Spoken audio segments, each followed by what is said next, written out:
Hello, Assalamu alaikum, and welcome. Bismillahir Rahmanir Rahim, Alhamdulillahi Rabbil Alameen, wassalatu wassalam ala Rasulullah sallallahu ala Rasulillah sallallahu alayhi wa alihi wa sahbihi wa sallam. I'm tired, but it's time for Afterthought Q&A with OptMuslim sessions. We have 3 questions. Number 1 is, seeing as brain activity is low with habits, is it worthwhile to break the norm sometimes, like taking a different route when driving home from work? Really good question. Question number 2 is, and what is the benefit, if any, of increasing brain activity? Is there any benefit in increasing brain activity? It's an interesting question too. And do we only have spikes in brain activity with triggers and rewards? Now, if you're just joining in now, or if you're following in now, then it's going to be a little bit confusing as to where these questions came from. So this is part of our group coaching session at OptMuslim. Now, I'm going to roll through these, but I'm going to shift their order around a bit to make it a bit more digestible. So we're going to start with, do we only have spikes in brain activity with triggers and rewards? Okay, so as in the session, we discussed the rats that would have, normal brain activity.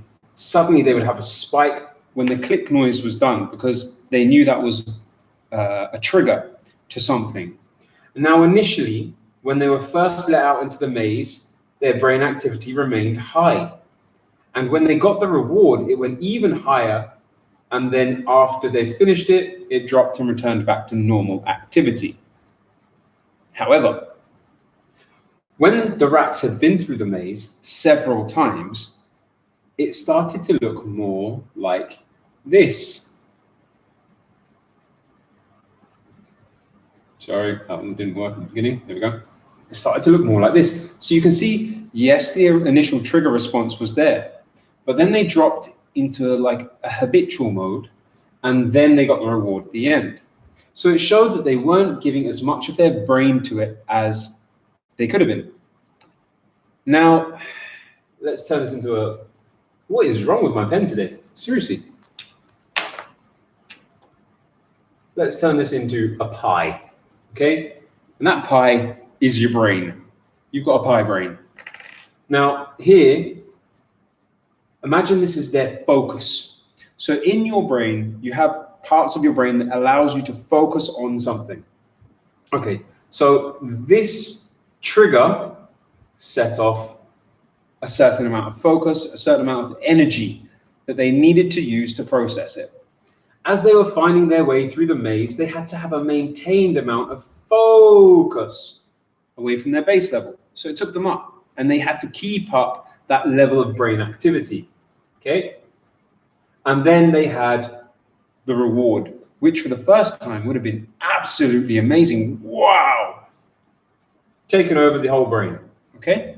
So now we can see 100% of the rats, or the human, or whatever you want to call it, focus was purely on what it was that they were trying to do in that moment. So they would have been really focused and really intense on this. Now, let's go back here. You can see the trigger response was still there. Maybe they just get used to hearing it as well. So maybe it's a little bit less. Then they went down into the habitual mode because they already know, I've got to go left, right, right, left. Okay, fine. Left, right, right, left. Okay, again, left, right, right, left. No, I didn't practice that. But with the lowered amount of focus, because they knew the routine, they knew the process, with that lowered amount of required brain activity, it means that they're able to just get on and do other things. So they're not really thinking or getting as invigorated by it as they did the first time. Maybe it's the first time you ate ice cream, you were like going nuts over the ice cream. Then you had ice cream again and again and again and again. And when you're an adult, well, you can have as much ice cream as you like, really, can't you? So it becomes less special, less amazing, unless you don't have it for a very long time. And then they had, the reward again, which was a great sensation. So now we can see here, maybe they've used up, let's say 40% of their brain activity. So it's a bit like your computer. Your computer, when you're programming in how to do something, it's going to be sending it through and creating all the processes, and it takes time to set up. And once you've set up that process of things, the computer knows if you press these certain buttons, or if you press these certain application buttons on your phone, boom, this needs to happen. And then you create the filter, or you create the microprocess, you create the system. The system knows that if you put in £100, and it tells you how much money you got left over, conversion rates, all of these things. So it just takes a lot less information or processing or development in order to create the same pathways that it gets used to doing. So exactly the same way that takes up a lot of time and energy and effort to set up, to maintain them is a lot less. Now, obviously, this means that when you're trying to create a new habit, a new pathway, a new process, a new system, you need to be putting a lot more time, energy, and effort into that. However, once you've got it set up, you're able to kind of kick back and just get into the momentum of things. Now, we can relate this back to the Quran. For example, when you're sitting down and you're learning alif, ba, ta, tha, jim, ha, kha, and then you're trying to put them together. A, ba, ta, kha, la, fa, and then you get faster. Abata, khalafa, and you'll start to be able to read, imaginary pieces of paper, you'll start to be able to read really quickly. Why? Because you start to recognize the words. It takes less processing for you to automatically, habitually be able to read. The same happened when you were a kid and you were trying to read English. And the same will happen again and again and again throughout your life. When you're learning to drive, everything seems so intense and crazy, and people are going here and you're panicking. And then eventually you end up driving with one hand, and you get told off by somebody for doing that. This is life. You become, from giving things 100% and getting used to it, into the habitual state where you're able to carry on with other things. Now this, question 2, do we only have spikes in brain, question 2, and what is the benefit of, if any, of increased brain activity? I'm back. So the benefit of having a good habit is that you need to think less about doing that good thing. So if you have built these negative habits and you've got negative habits that you're slipping into the stream of, okay? Eating chips, right? Let's take it, for example. No, we're going to go there in a minute, actually. Yeah, we'll go there in a minute. Okay, so what is the benefit, if any, of increased brain activity? Right. If you want to change your behaviors and change your habits, you need to be able to increase your brain activity to reprogram in the new habits. You need to challenge the current habits. So you need to challenge the triggers, those initial triggers. You need to challenge them and either redirect them towards something else or remove them completely. Now, I'm a regular user of a mobile phone device, and I quite often sit there in a restaurant, in a waiting room, wherever it is, and while I'm sitting there observing people, like I do, I'm a people watcher, I'm sorry, and not in a freaky way. So while I'm sitting there observing the behaviors of individuals, seeing how people interact, I love people watching. It's just something that you're able to try and start empathizing and exercising the imagination of your mind. Curiosity, creativity, it's brilliant. And then you turn and you see this guy on his phone. Immediately, the moment I see somebody on the phone, I get an urge. It's almost like a quick draw in the Wild West. Your hand goes, no, don't pick out your phone. Don't give in. Because seeing somebody else on their phone automatically makes your brain go, check your phone. You can get a little adrenaline kick out of here. You get frustrated with yourself, and you're going to get frustrated with other people as well.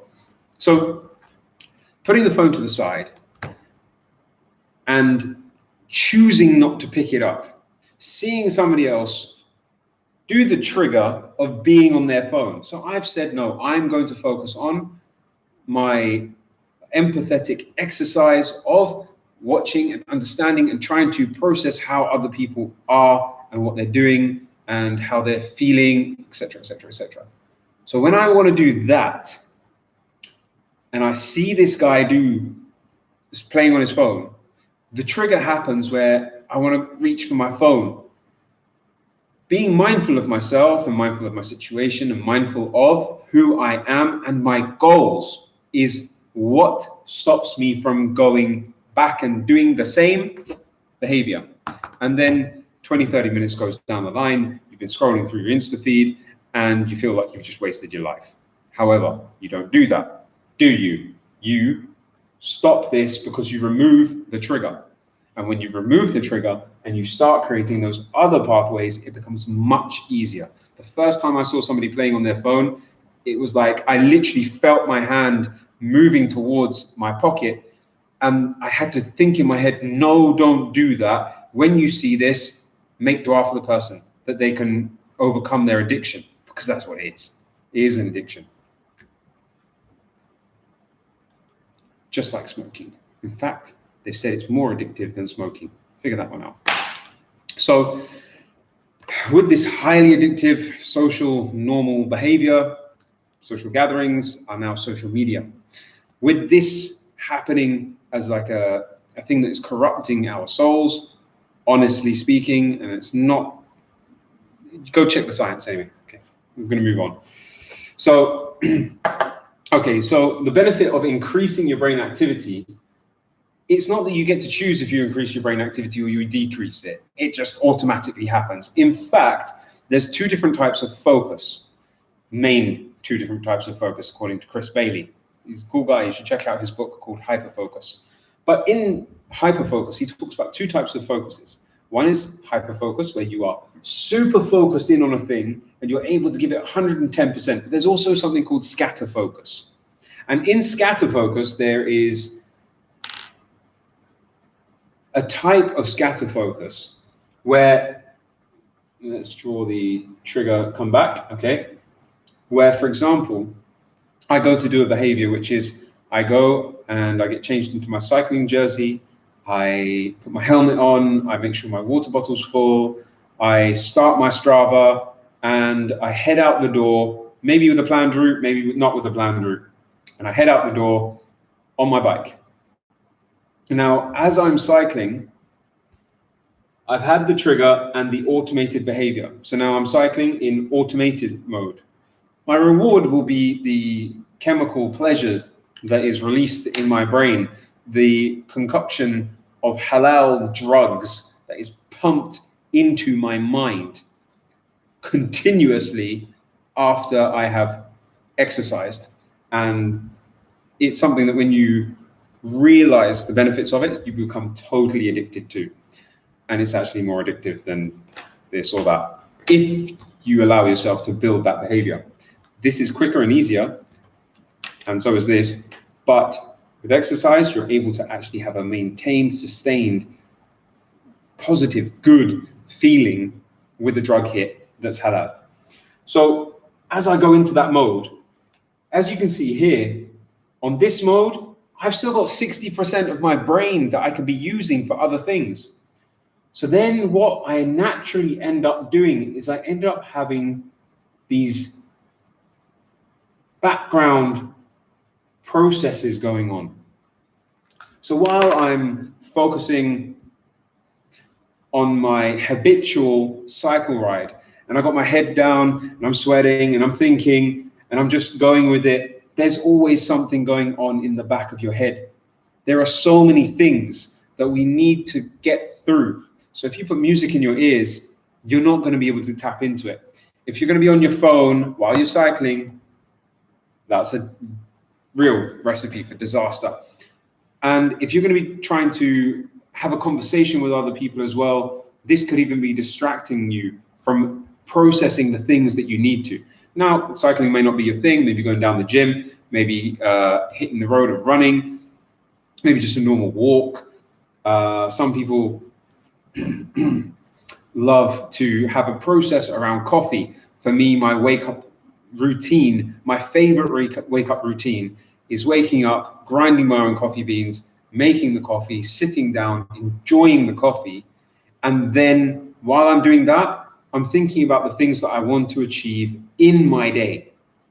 So it's, this is after I've woken up and I've done my salah, my prayers, I've done my adhkar, my remembrance, I've done my dua, asking Allah subhanahu wa ta'ala for whatever it is that we need or we want in our lives. And once I've done that, I end up doing this process so I can structure my day ahead. And it allows me to do that. So I've done my exercise, done everything. Now I've come back and I'm focusing. And before I sit down and say, right, this is what I'm going to do, I do this process. Or I go to a coffee shop and I sit down and I watch the barista do it and I see them make it. And I'm just observing this coffee making process. Then when I sit down and I start drinking, I allow myself to get into the mode of, right, what is it that I need to be doing today? So I created, initially it was this movement that took a lot of processing, and now I've created a process where I'm able to have background processes going on. So in answering the question, and what is the benefit of any of increasing brain activity? Actually, there's a benefit in decreasing your brain activity. So the more things that you can make into a positive, good habit, the more things you'll be able to achieve and do. Now, maybe that's not necessarily a background process, maybe it's something else that you need to do, but ultimately this is free space. The more free space you have, because you have mastered how to do something in a good, positive way, the more free space you have, the more free space you have in your mind to appreciate and enjoy and engage with the things that you have right here, right now, in front of you, that's part of your life, or that you can do background processes on. Now, here comes the crunch time. Seeing as brain activity is low with habits, is it worthwhile to break the norm sometimes, like taking a different route when driving home from work? Okay, so in the next session, here's my session notes. Yes, I've shown you the blank side on purpose. In the next session, we're going to be looking at the actual process of habits, how they come in, and how you we've already talked about how they come in, how they are managed inside your brain, and we're going to be talking about how you can manipulate that to your advantage. You can literally manipulate your behavior. You can manipulate what habits you do want and don't want. Not necessarily the brain activity, because when you're creating a habit, a good habit, you're going to need a lot of brain activity. You're going to have to focus on it. This is where it takes determination. This is where it takes motivation. This is where it takes vision. This is where it takes dedication and belief. All of these things, all of these amazing things you're going to need to push you through so that this slowly but surely becomes, the big effort, becomes the middle effort, becomes the not so middle, and eventually it becomes a habit. And it's nice and easy. This is you creating your habit. And it may take you days, weeks, months, years. But the things we're going to give you are going to try and help you really nail those down and really make the best of them, inshallah ta'ala. Let me see if there's any sneak peek that I can give you without giving the whole thing away. Ooh.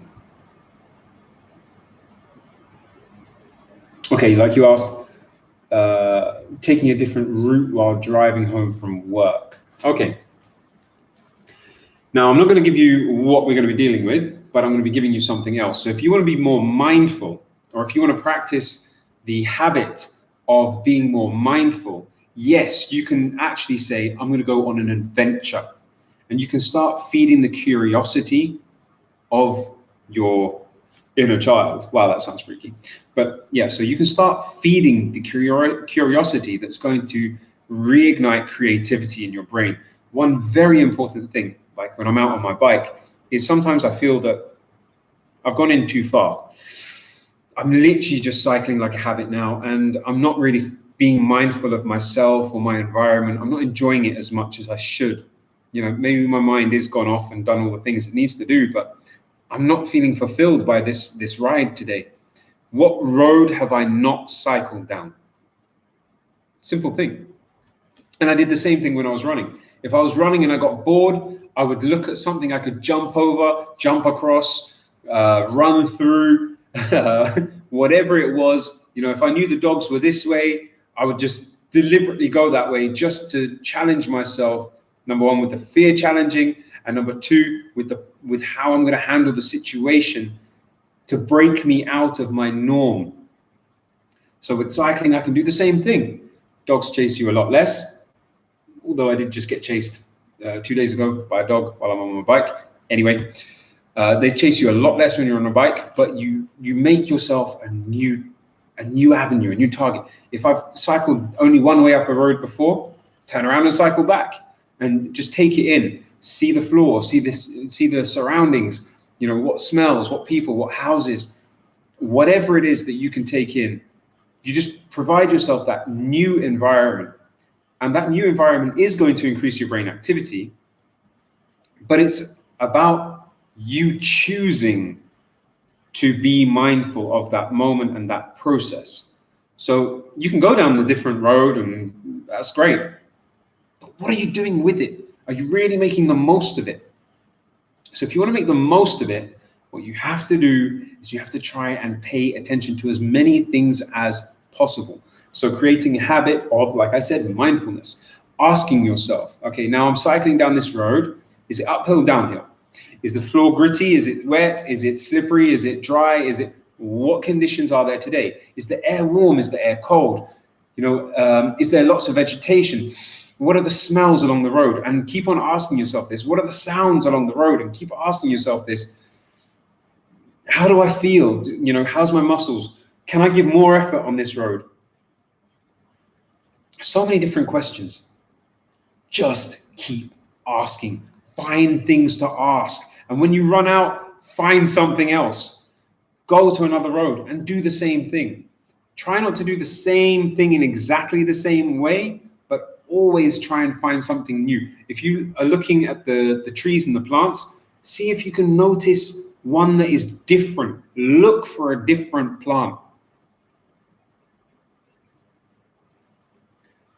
Yeah, I think that's about it on it.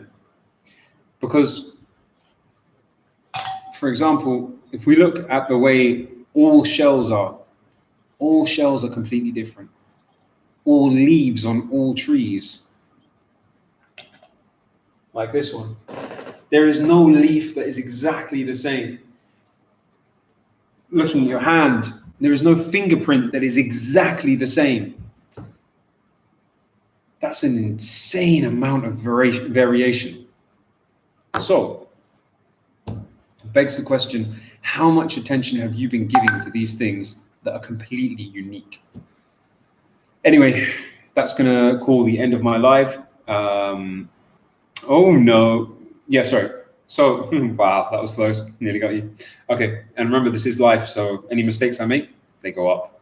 Well, so looking at the different route when driving home, yes, take a different route when you're driving home, but don't worry too much about good habits.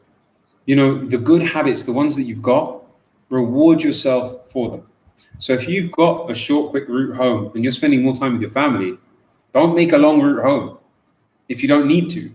If you've got a way of processing things, or if you need to make a new routine to build in a good habit, that's exactly what we're going to be going through in the next session. So right now, just focus on enjoying what you have becoming more mindful and more aware of what it is that you're going through. And remember, it's not about brain activity, it's about creating less activity for those good things and making it easier for the pathways to doing good. When you maintain a good behavior, when you maintain a good character, when you maintain a good thought process, eventually it will create less resistance in your brain, less stress, input, challenge, less development, less growth, less brain activity. So it'll take less brain activity for you to achieve the good things. And that's exactly where we want to be. We want to get those triggers come in. You see a poor person, you reach for your wallet. Yeah. Pull out a couple of quid. Even if it's just £1, even if it's just 50p, even if it's just 1 ringgit, 1 cent, $1, wherever you are in the world, even if it's just one of whatever you've got, one thing, drop it in the bucket. Drop it in their hand. Put it, give it. And when you get used to doing that, it becomes easy. And you feel good, and you feel better. And you feel like you've made a difference, made a change, and helped people. So then you build that good habit, and you don't just benefit the other people, you benefit yourself. Keep smiling. Smiling is charity. Even if you see grumpy people, the moment you see the trigger, the grumpy people, you see the grumpy people, you smile. You see people who smile, you smile. You see people who are crying, you smile. You see somebody shouting at you, smile. Whatever happens, whatever the trigger, build the trigger in that you smile and you greet them nicely. That is going to take a huge amount of effort for anyone who gets angry. Trust me, that was me. Now you've got the opportunity to rebuild in, change completely your own processes and behaviors. When it used to happen to me, somebody horns me in the car, you get all grumpy and, who do you think you are? Whatever, cool, great. Calming that down and stopping that is going to take a huge amount of focus and a huge amount of effort from you. But when you get used to it, it's going to become easier. And everyone's going to be like, how are you so cool? How are you so calm? Because I went through that, to be honest. The video on IG shows a ship maneuvering between islands. That ship weighed hundreds of tons. And it's just churning out water from the back. Churning out constantly. And it even turned up the engine at one point to really push. And you saw the boat, I saw the boat, lift slightly at the front. This is hundreds of tons. The amount of power and energy it took to get it going, to keep it turning left and right. It was insane. It was so beautiful. And it was an amazing place to be. But thinking about the change of direction, even a small change of direction, everything shifted to one side. Everything moved. The waves that were coming off were clear. This is an amazing amount of energy, focus, and power going into a small change. So in that video, it was a representation of exactly what this process is. When you're making the turn, the energy level slowly goes down until you've turned. And when you're making the acceleration level goes down until you've got to the point where you want to be. And you have to maintain that as well. So anyway, it's nearly half an hour. That is a long time. I'm going to go drink some water now, inshallah. Jazakallah khair. May Allah subhanahu wa ta'ala reward you all with good for the time and effort that you've taken out to make the effort in listening to this. And I hope that it brings benefit to everyone else. If there are any questions, any comments, please do drop them down. I will try my best to get them answered either, in Q&A if I can, or otherwise they'll appear in the next afterthought. So again, thank you all very much for listening and watching, and I look forward to our next session. Assalamu alaikum wa rahmatullahi wa barakatuh.